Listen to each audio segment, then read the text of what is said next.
Hey, hello there. Welcome to the Dani and Paul show. Today is episode 10, and we're all about 10x here as well. I'm here with the wonderful Coach Paul. I'm Dani Apgar. How you doing today, Paul? I'm 10xing today because I'm committed, man. I'm Awesome. committed to doing this show and I'm committed to helping people every day. So I'm ready to go. Heck yeah, and that is what we are talking about today is all about commitment. And really commitment is really everything. You got to show up for yourself. You got to be committed to what you want in life, right? You got to show up, you got to commit, and then you'll be able to knock things down and eventually get that super life or that life that you want. So, commitment. Take it away, Paul. What does commitment mean to you?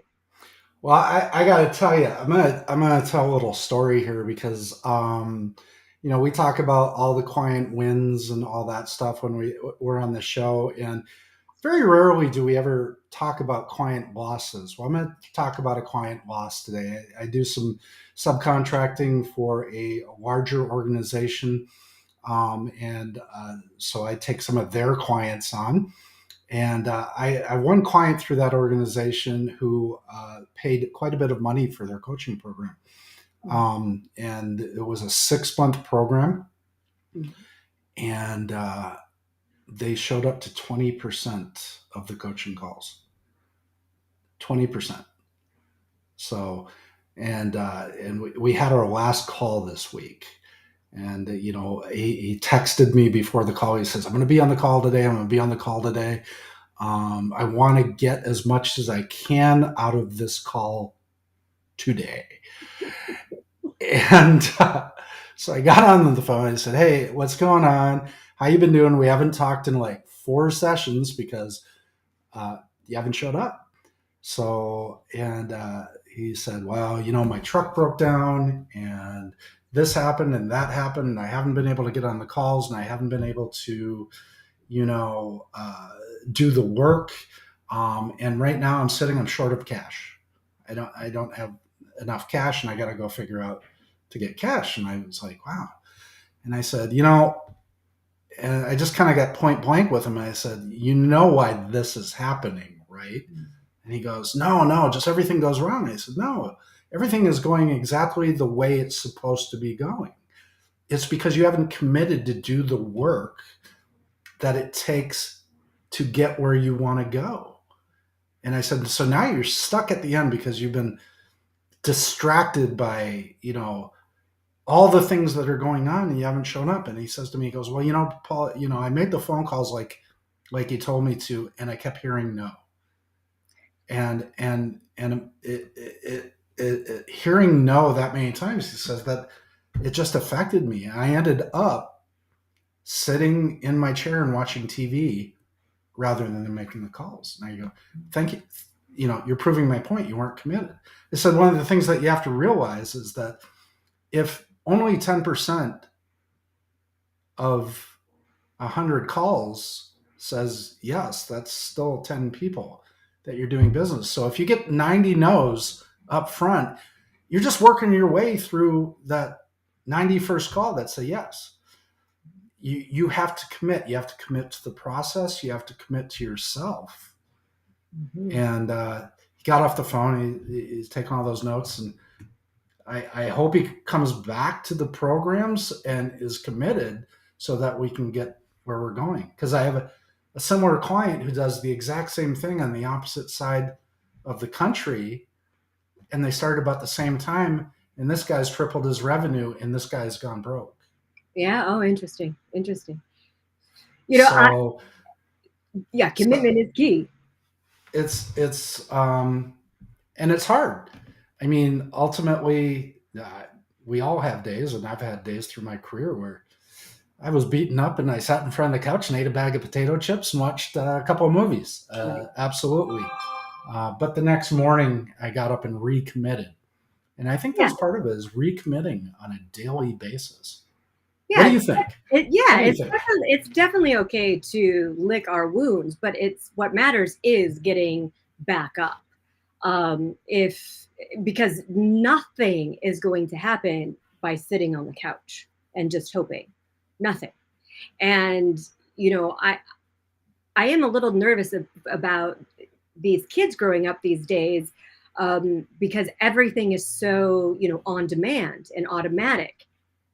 But learning how to take no's is imperative to emotional intelligence and to just being able to thrive in the world, right? So to be able to show up and make a game out of like, how many no's can I get today? And really, I don't want no's. I want yeses as well.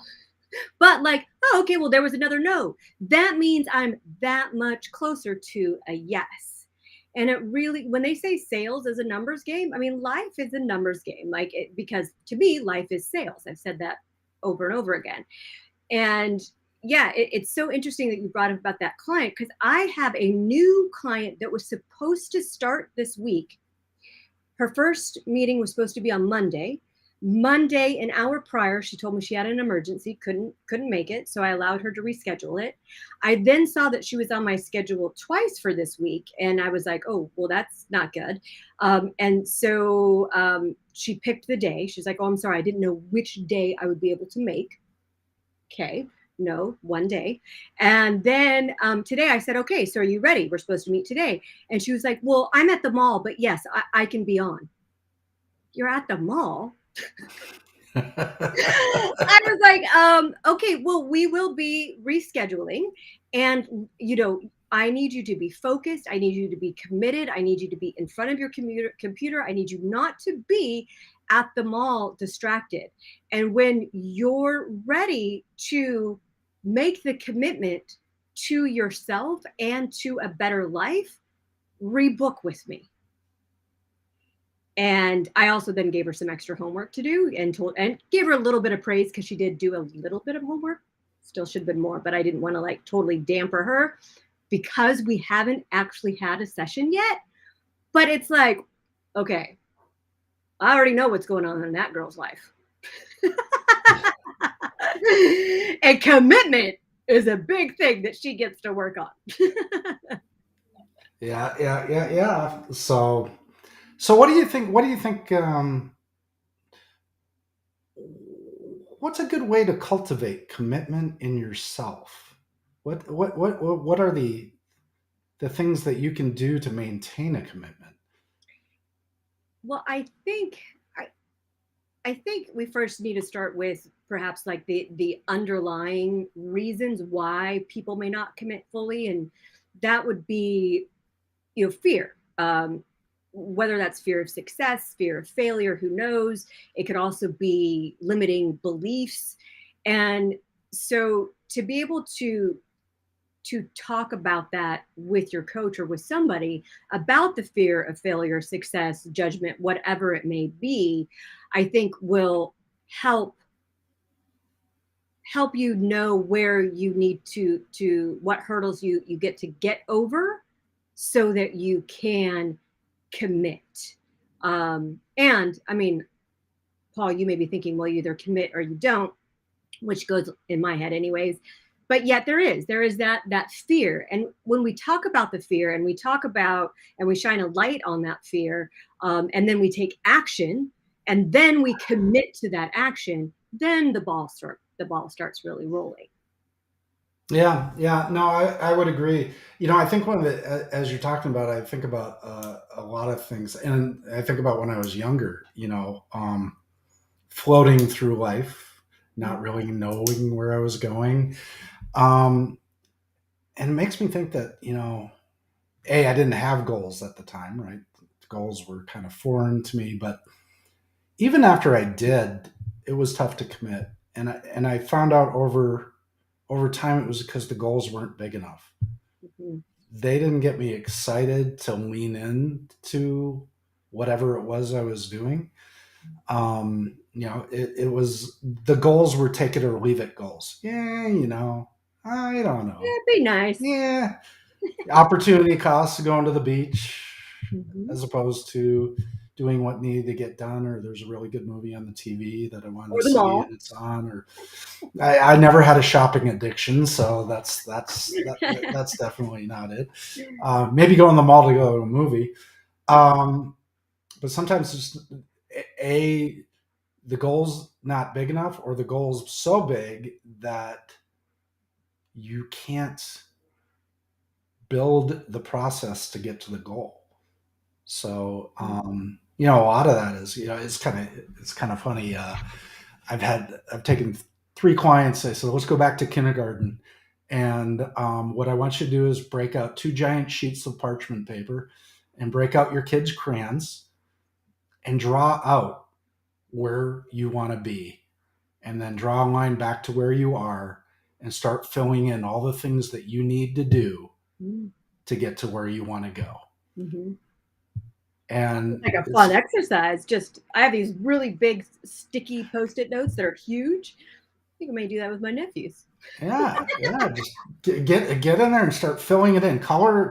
Build something you can color in, Yeah. because that way you can kind of see where you're going. It's if you're driving on the highway, you can't see where the road goes, but if you get up above it and you've got a map, you can see where every road goes, and you can build in the places that you need to stop along the way to your destination. And Mm-hmm. I think that's to be able to sit down on your kitchen table with a set of crayons and start really drawing out where you want to be. Because we tend to think about it. We all think about it. We think about it when we're sitting on the couch, when the TV blips off, or when we're staring out the window. We think about where we want to go, or what we want to have, or what we want to do. And then as quickly as that thought forms, it disappears. And Mm-hmm. it keeps coming back, and then we get into a conversation wrapped around coffee, and we go, I've been thinking about doing this for Yeah. years, but I've never done anything about Yeah. it. And it's if I think about it, let's put it on paper, because if it gets on paper and we get to Yeah. draw it out and we can see what Yeah. we need to do to get there. Yeah, it becomes tangible. And I do think that there are a lot of people, and I definitely know a lot of the people that I've coached, when I've asked them if they've ever written down their dreams, their goals, a lot of times, well, I think about it a lot. So to your point, it's like, yes, well, thinking about it, I mean, that's great. That's how we hatch an idea.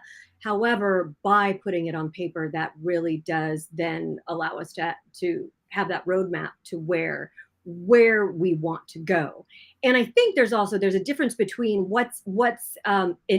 between interest, like I'm interested in something, and being committed, right? So when you're interested in something, that's where it's a matter of convenience. Well, I'm interested in learning about cars. Well, yeah, okay. In my spare time, I'll do that. But I'm committed to raising the best children I possibly can. Those are two different things between being convenient, and then commitment is no excuses. I am committed to this. um, that's where marriage had started once upon a time. I think we've got away from that, but that's really commitment means no matter what. No matter what is what commitment means to me anyways, right? Makes sense. Makes sense. So I think, as we're having this conversation, commitment starts in one place. It starts as a decision. Mm-hmm. We all have 60 million opportunities out there, and we're always trying to decide between one thing and the other, and we make soft decisions. Well, maybe I'll go this way, or maybe I'll go that way. Mm-hmm. I had a great meeting today with a budding entrepreneur and inventor who has all these things he wants to do. Mm-hmm. And or I shouldn't say all these things that he wants to do. He has all these opportunities sitting in front of him. And it was our first session today, and I listened to all the things that he wants to do, and they're all amazing things. Mhm. And I looked at him and I said, we have to make a decision. Yeah. Because for me to help you move forward in any direction, I need to know which direction that you want to go. And the only person that can make that decision Hmm. is you. Yeah. And once you make that decision, then you go that direction. It's kind of like a racehorse running at the Kentucky Derby. They have these little black blinders on the sides, Hmm. and all those other opportunities go away Yep. because this is true opportunity cost. Once you make the decision, is the cost of everything else that you're thinking or interested in, to your point, Hmm. that need to go away so that you can focus on this direction and commit to it Hmm. and all the things that it takes to do to get that particular thing done. In business, it's key, right? It's understanding your operating procedure and working your way through where you want to get with your business and in your personal life. Hmm. To your point, marriage is the same commitment. Yeah. So Right. Right. And I think sometimes people with commitment, um, I know that I've struggled with this in the past, but I didn't call it commitment at the time, was the rigidity, being so rigid. But it doesn't, being committed doesn't mean being rigid, because it just means committed to the final outcome that you want. And the road to get to where you want to end up, to where you're committing to go, is going to be full of twists and turns and unexpected issues, problems, opportunities, and things of just magical wonder that you never even expected. But it is about taking those steps to get to that final outcome that you're looking for, and being committed to do whatever it takes, and being fluid, not just being, rigid, means I have to do this, I have to do that, I have to do it this way. Sometimes I think people get, well, if I have to do it this way, then they become locked. And as a coach, we get to unlock them, because that's actually why they're stuck. They can't get to the next step because they're stuck. Does that make sense? I I wholeheartedly agree. And not only that, that is the whole point of drawing the map. that is that is the whole reason we go back to kindergarten, break out Mhm, the crayons, mhm, is to find the end point. Because if you aren't looking at the end points, you have no way to move around to get around those obstacles and roadblocks and detours that you are absolutely going to go through. You never change the goal, you only change the way you get there. And there is no rigidity in that. yeah. I agree with you wholeheartedly. It is truly keeping your eye on the ball and understanding that this is where you need to go, and you may not get there the way you originally planned to get there. You may have to take an alternate road. Commitment isn't rigidity. It is understanding that there's a place that you want to be, and that there's a place that you're at, and there are a whole bunch of things that you're going to have to walk through, jump over, crawl under, and fly to get to that point. Hmm. And it is the creativity that comes from knowing where the point is and how you're going to get there, which is the antithesis of rigidity. Yes. Yes. I love that. I love it. So, Yeah. wow, we've really covered commitment. Are you committed to this? I am committed to this. Absolutely. I think this was a great discussion, and would, invite our listeners to chime in. What are you committed to? What does commitment mean to you? Look back, and was there something that you had committed to, but it hasn't come about yet? And maybe then just pull out that piece of paper and them crayons and see what you need to do to get there. Awesome, awesome. So, Coach's Corner, what Okay. have you learned this week?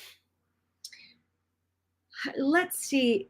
I have learned that sometimes as coaches, we get to put together line items, little breadcrumbs that allow the clients to come along. Those that are super creative sometimes have, yes, we have this big vision, yet they want to skip all these steps. And so being able to breadcrumb them. Okay, that I agree with you 100%. But what else do you, before we get there, what else do we need to do to like reverse engineer almost? And so that has been somewhat of a theme this week.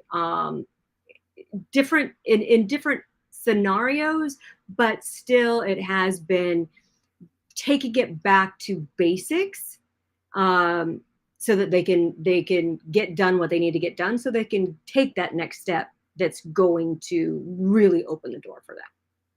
Yeah, Awesome. yeah. Very cool. So I think my big takeaway this week is FUD: Mm, fear, okay, uncertainty, and doubt. love it. So, have a couple of clients who are trying to move from one industry to the other, and they have fear, uncertainty, and doubt. A little bit of fear about moving their skill set over to another industry. And I want to talk a little bit about that because what we don't realize is that we all have skill sets that are ubiquitous across industries: Exactly. Yep. sales and marketing skill sets, operational skill sets, People skill um, sets. process skill sets. And I wanted to talk about that because each and every industry. You and I come from the software industry, which is alphabet jail, um, acronym heavy. However you want to put it, it's horrible. We have an acronym for everything and an acronym for most acronyms. So the thing is that to move into our industry from any other industry, you have to learn a new language. I mean, honestly, but the skill sets are the same. Mhm, So it's really about translating the language of the skill set that you have in your industry into that same skill set's language in the new industry. mhm, And especially if you're going out on your own or you're hanging your own shingle, and you want to target a specific market that you may not have the deepest understanding of, but what you need to understand is that your understanding may be deeper than you think it is, yeah. based on that language transition. So I would challenge everyone, if they're struggling with FUD, to do some research in the industry that you're moving to and start drawing parallels between your acronyms and their acronyms, Mhm, and teach yourself their language so that you can come across with that skill set and bring it into that new industry. And not only that, you'll have a good understanding of how to communicate with the people in that industry. mhm, So it's just like if I'm going to France, I'm going to learn French. I'm not going to be the person that goes to France and I only speak English, yeah. Yeah. right? So you can't expect to make leaps and bounds at your target market if you don't understand their language. Mhm. So that's my big takeaway for the day. What do you Yeah, think? yeah, I would love to chime in on that to also sometimes people, especially coming from tech, like to use really big words to sound really smart, and that isn't necessary. That isn't necessary. And so sometimes, perhaps, yes, you do need to learn the language. You do need to learn the key terms, and so that people know that you at least know what you're talking about. However, it isn't that you have to like just speak these really big words and things that most people wouldn't understand anyways. When you can break it down to a fifth grade level, which that's where Bill Gates says that where we should always be selling people is breaking things down on a fifth grade level, that's where people are going to understand no matter what the language. Almost. Well, French, Spanish, all that. Maybe not. But when it comes to business, I could say, well, I call it this, and when I was in the tech business, and if you're able to kind of explain what it was, somebody's going to be able to help you out and say, well, in the plumbing business, we call that whatever. I don't know. I wish I could think of ideas by here, but yeah, I think that, yeah, speaking the language, understanding the differences, but also when you break things down into its simplest parts, that is going to make FUD go away as well.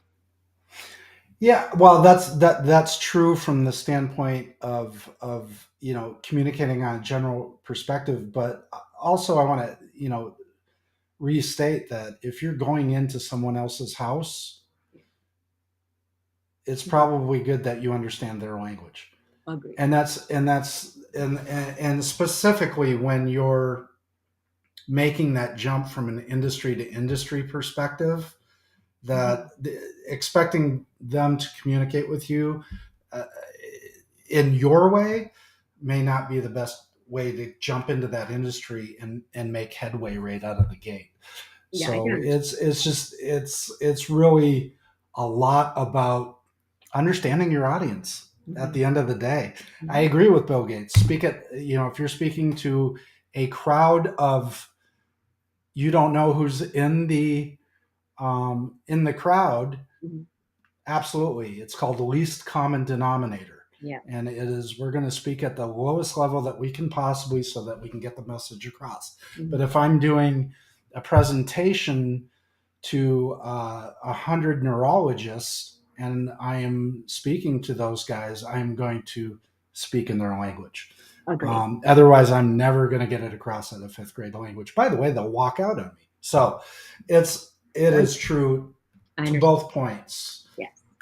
Depending on the situation, the context determines how you are. But if you're going to someone else's country, someone else's industry, and you're planning on making headway there, Agreed. it is best to learn their language. Absolutely.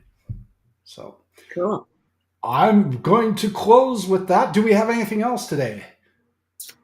What are we going to talk about next week, Dani? I think this is good. This one's up to you. What's our headline next week? What are we going to do? What are we going to crush?